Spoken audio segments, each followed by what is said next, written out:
Okay, so let's have a look at the Aws Academy Learner Lab defined as Foundation Services. So with this lab, instructors can actually set up their own ad hoc challenges for students to complete. It has a limited set of AWS commands, AWS services.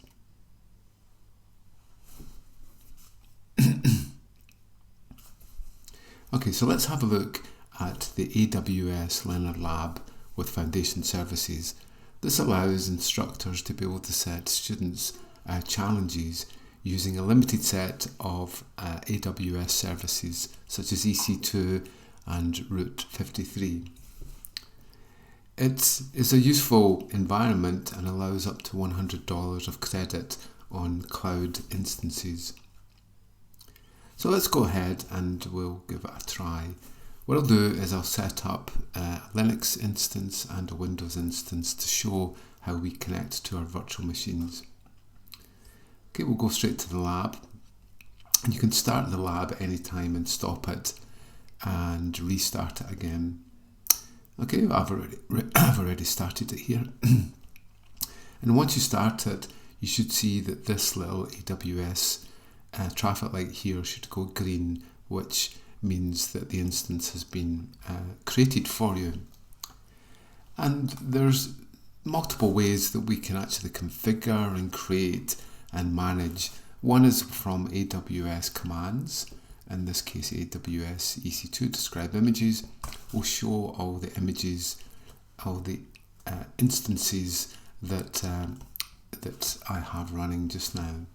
So a key element of this is that we have an image ID that relates to an AMI, which is an Amazon machine instance, and that defines the basic core instance that we use to create our own instance.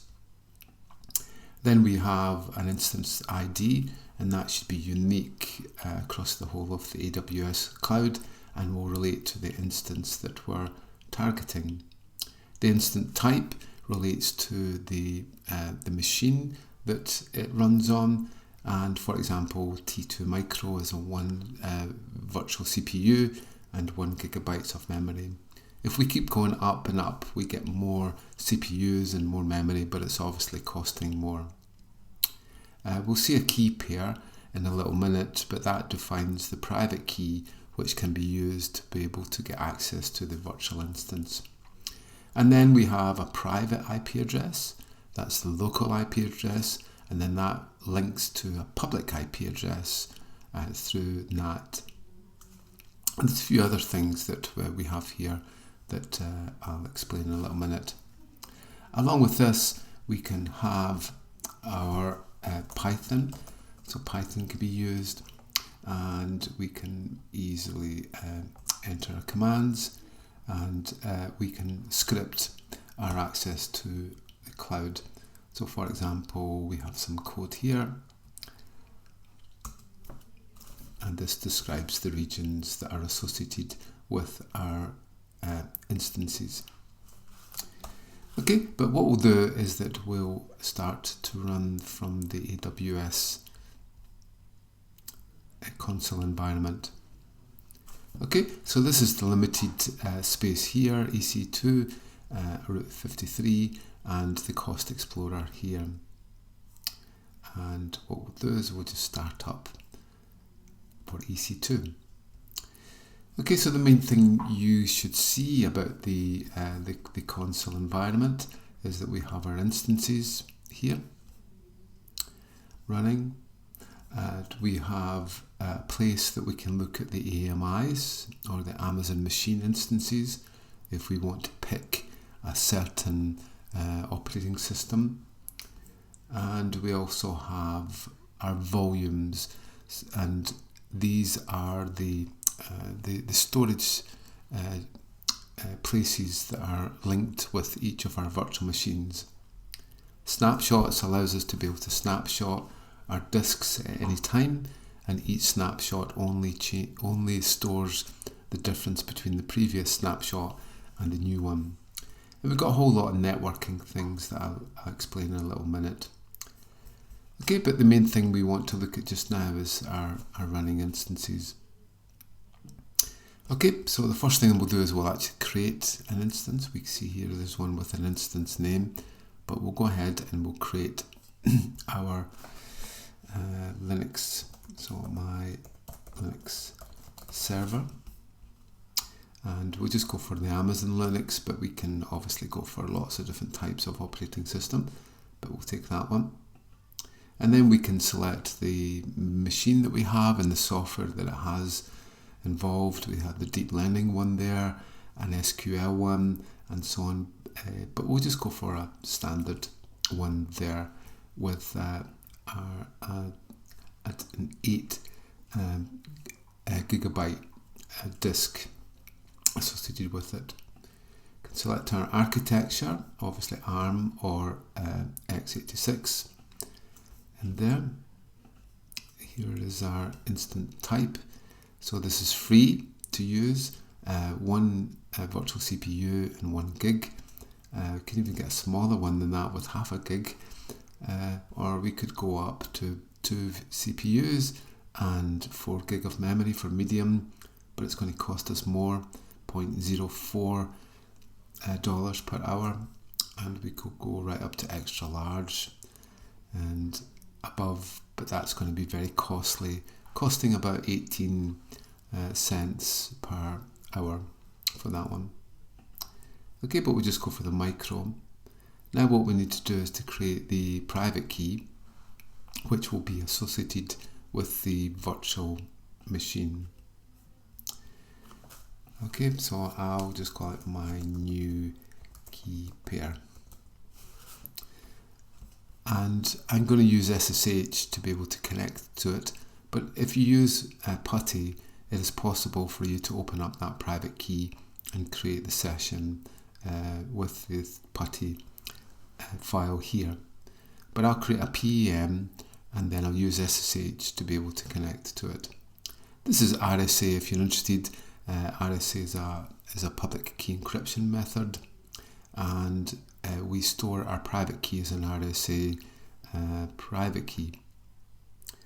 Okay, so I've called it my key pair, and that's been downloaded to my machine. Okay, so I'll just pull up this, and hopefully I've got my key pair. Let's see if I can find it.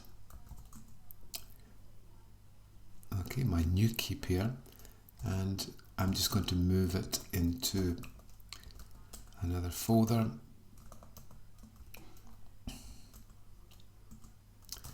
So I go into that folder, and the first thing I do is I protect it so that it can't be overwritten. So I change it so it's only a read-only from my account.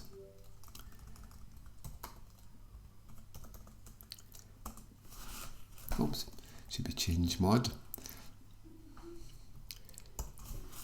Okay, so that's changed the protection on the key, because it's a very important key for us, and we need to make sure that it doesn't get changed or copied or viewed by someone else.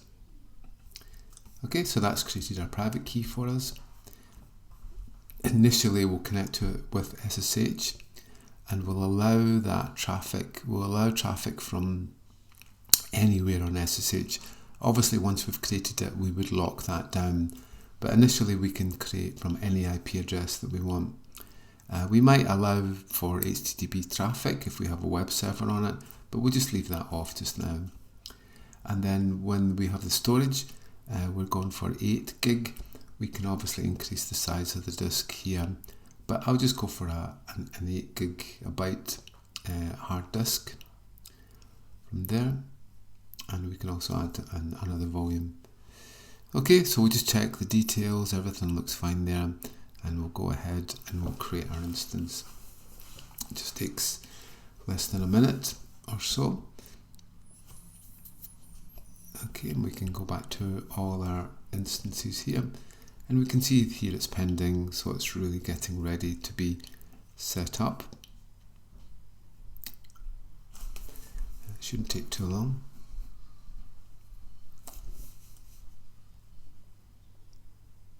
See, it's interesting that we can set up alarms. So we can set an alarm for CPU utilization, or memory, or the number of connections and so on. And we can actually create interactive methods that we might reboot a CPU, an instance, if the CPU goes over a certain amount for a certain amount of time. Okay, so this is our server here that we've just created. Okay, so the main thing is that here is our public IP address. If I try to ping that at the current time, we'll find that even though it's alive, it doesn't give us any ping back. And the reason for that is that the firewall is blocking. The only port that's allowed just now is port 22, which is for SSH, and I'll show you how to set up the firewall port in a little minute to open up for ping. But for just now, the first thing we need to do is to be able to connect to it, and we connect to it by SSH. And just now it's actually still provisioning, so we'll just have to wait for a little minute to get connected to it. But before that, what we'll do is that we'll enable the Icmp or ping on the virtual instance. Okay, so we click on security groups, and then we want to look at the inbound rules. Just now we only allow SSH port 22 and nothing else. So let's add Icmp onto here. So we have Icmp here, and I could lock this down if I wanted to a certain address range, or even one address, but what I'll do is I'll allow any machine to ping it. Okay, so we'll just save that. Okay, so here is our firewall rules. And now, hopefully, when we ping, it's alive. If we want to disable that, then we can go back in again.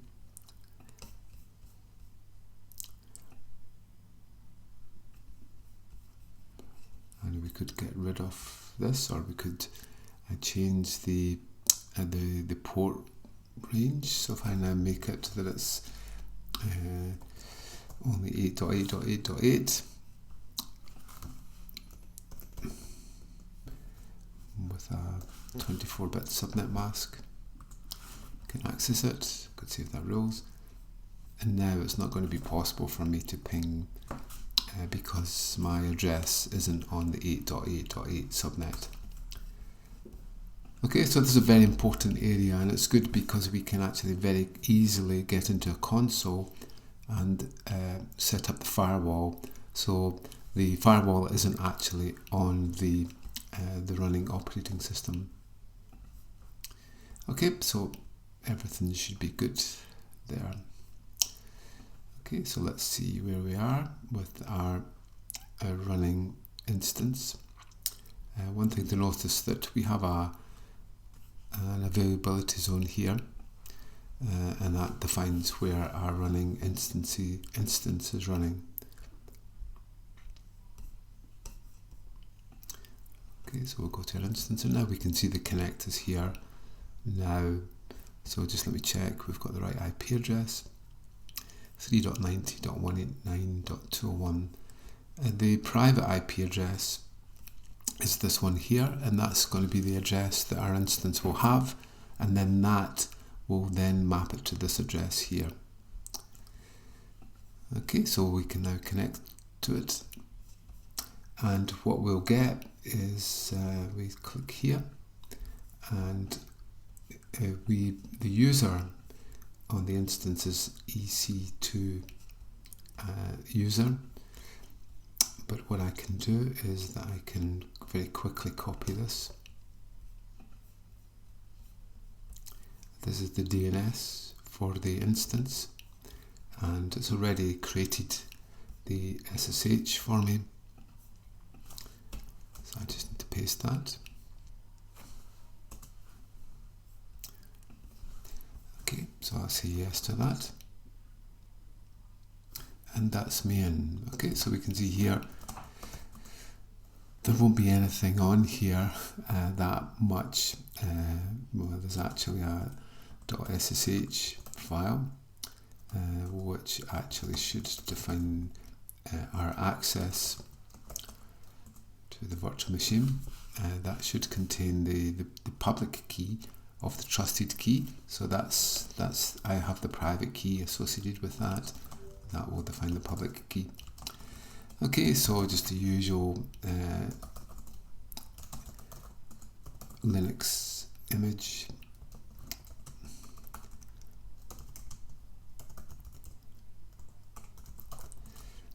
Oops. I can create that, and that's fine. Okay, so that shows the running EC2 instance. You should get all the usual things that we have. There's bin, hopefully it's got Python on it, and it has Python 2.7. We should be able to get Python 3 hopefully, and it has. It should have this kind of standard Linux instance for us. Okay, we have full connectivity hopefully going out, and that's fine. Okay, so we just quit from there. That's our Linux instance set up. Okay, we can also get a serial console from there, and session manager.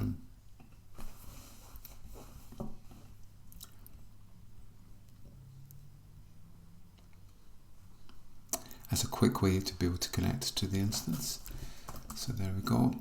So cd test,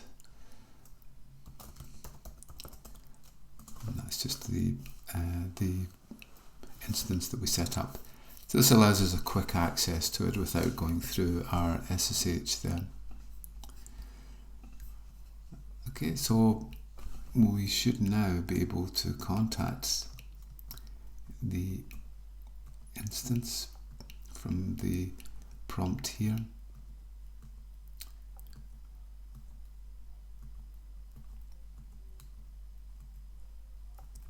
Oops, and we just need to quit from our Python. And the new instance that we've created should be in here somewhere now. And this is it here. Okay, we can see the instance and all the details of our instance. Okay, so we'll go back here to our EC2, and now what we'll do is we'll suspend one of these instances, so we can easily instant state, we can stop,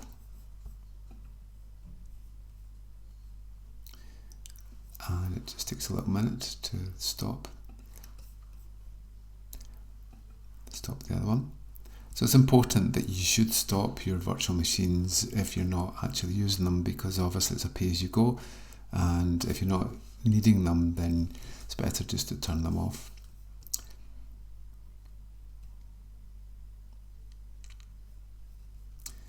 Okay, we'll just clear that. So this one is stopped, and you can do some interesting things with the servers once they're stopped, such as changing the instance type. So if we wanted to upgrade this server onto another instance type, we can actually modify it so that we have a different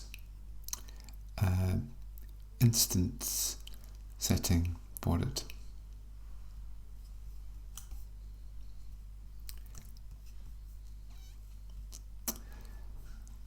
Okay, so there's various things. If we want to get rid of an instance, then we just terminate it. And once it's terminated, then we won't be able to see it in our console.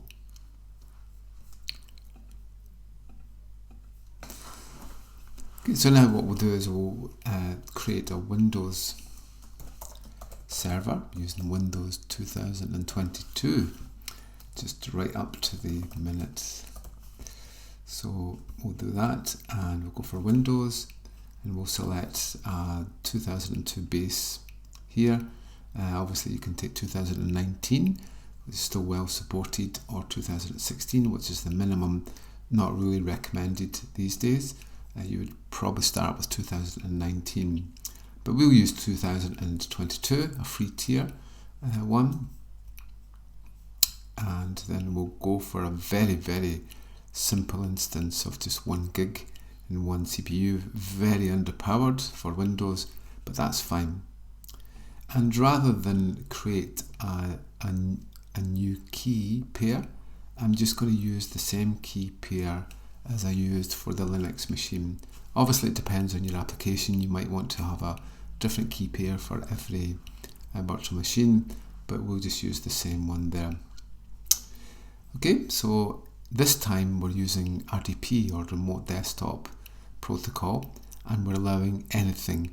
The one thing that you've got to definitely change is that you lock down the RDP, so it's only available from certain hosts or from a certain subnet. Okay, and that's all that will be allowed. We're going for 30 gigabytes of disk space. Hopefully that's going to be okay. Just check everything and that's okay.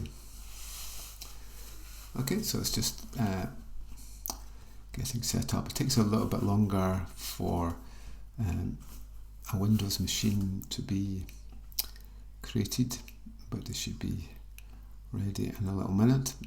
So it's quite underpowered, so it probably needs 2 or 4 gigabytes of memory to really make it run efficiently, and probably at least two virtual CPUs, but we'll go with it and hopefully it'll start up okay.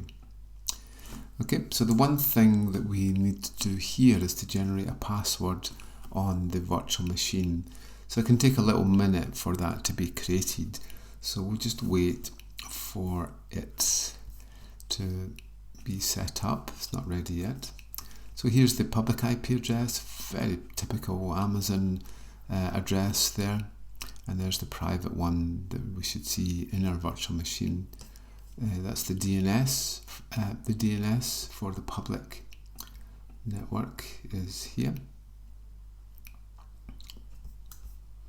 And we'll just do what we did for the last one. We'll have a look at our firewall rules. There's the groups. We can see that it's RDP here. RDP is on 3389. And what we'll do is that we'll add on Icmp, because we want to ping, and we'll make it available to all. Let's ping all.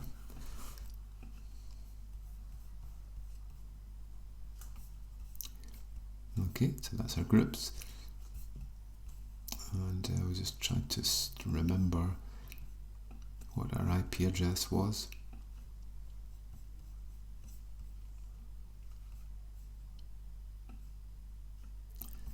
And here it is here.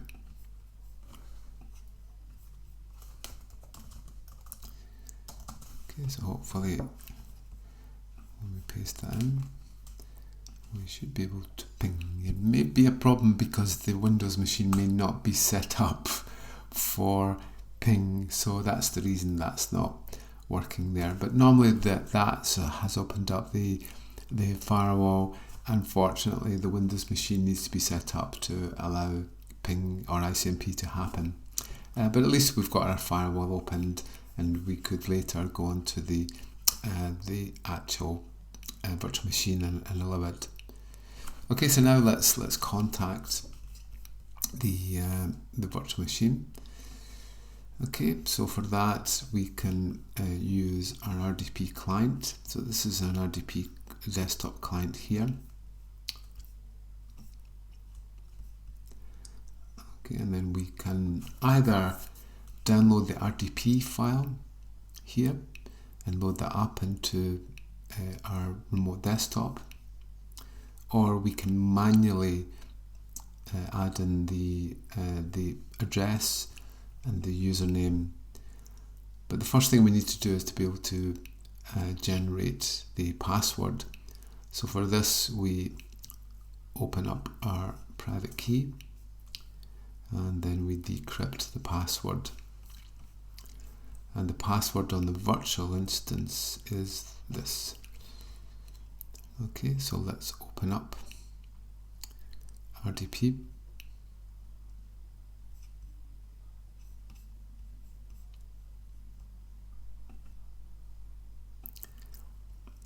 Add a PC.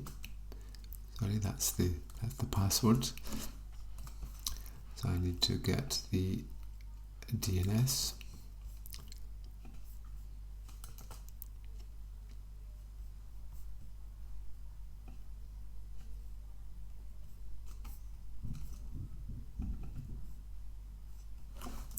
And this is administrator. And now I need the password. Oops. Okay, we can show the password. That looks fine.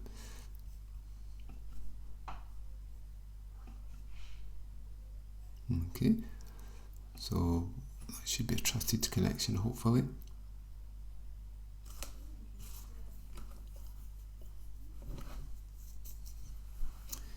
And there we go, just preparing Windows.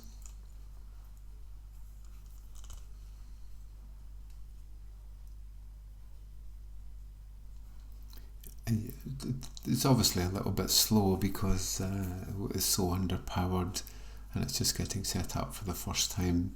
So it's not quite like Linux that can get booted up quite quickly and set up. This is setting up a 1 gigabyte Windows 2022 setup. Yeah, but it's not too bad. Obviously, once we started to run other services, then it might get a little bit slow. Okay, so just a standard Windows setup that we have.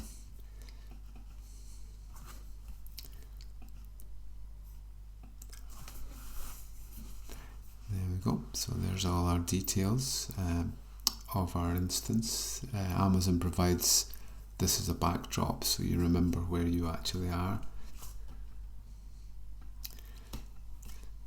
Just a little bit sluggish because of the lack of memory and CPUs, of course, but it's certainly usable. And let's see if we can ping, and we can. That's good. And let's try our NSS lookup. That works fine too. Okay, and then we can actually have a look at the local IP address, and you can see it's the 172, which is a private address. Look at it all. Okay, so that's our running instance there. We've got our Windows guide there. You know, the things that you would normally need for your server setup, such as setting up your services on the Windows machine.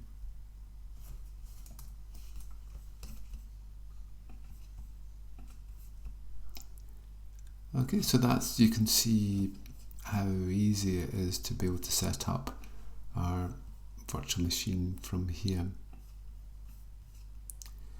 Okay, so for just now you can see, remember there's a filter here, so I actually have more virtual machines, but this one's terminated, this one is stopped, and we won't get charged for that apart from the storage that it uses.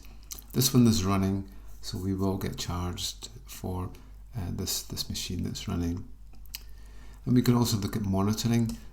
So for this we can actually see all the CPUs over time, memory errors, disk usage and things like that. And then EC2 allows us to be able to create alerts on these monitoring systems. We can look at our data storage in there, networking, as we saw. Networking interface, can obviously add interfaces if we require, and this was our rules here. We can look at our volumes, so with the volume you can dismount a volume from one of the instances and move on to another one. It's a useful way to back something up. So this is our Windows one here, and we can also snapshot a drive. Okay, so we basically just select the one that we want. I can't remember which one that is, but we can take a snapshot. Let's see, it's September 2022.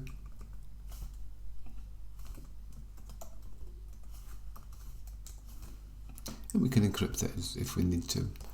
So that creates a snapshot for us. So if we ever have to go back, then we can go back to our snapshot. With different snapshots, it only adds the amount of data that's been changed since a previous snapshot.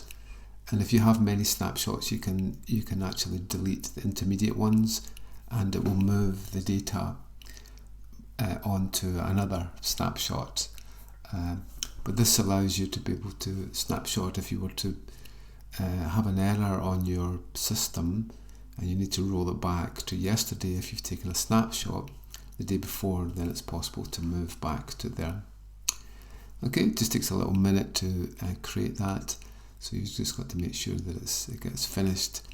It takes a few minutes from there, but it's a very useful method, and you can obviously delete these snapshots if you require. As we saw, we've got the security groups, and you can create multiple security groups, or you can create a single one. So these are all the ones that we created there. You'd obviously give them a good name to make sure that you knew which one you were using. So in our case, this one here was Wizard 6. So it's possible for us to be able to change the name of that so that we can actually pick it up from there. We can also use another security group if we require from there.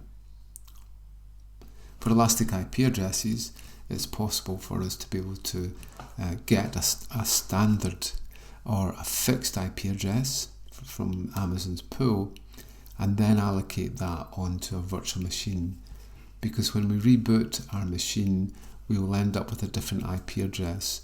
So with an elastic IP address, we can actually mount an address that we pay for onto a virtual machine, so it should always stay static. Okay, so as I said, we have our key pairs, and it shows us all the key pairs that we have. There's a fingerprint on each key pair, and it also has a key identifier that we saw when we connected into the Linux machine. Okay, and here's our network interfaces that we have, and again we can modify these things from here. Every instance type can have a different characteristic in terms of the amount of data that can be transferred. to and from the actual device. And we can obviously move these network interfaces. Okay, so that's been an introduction to the EC2 environment and the lab setup.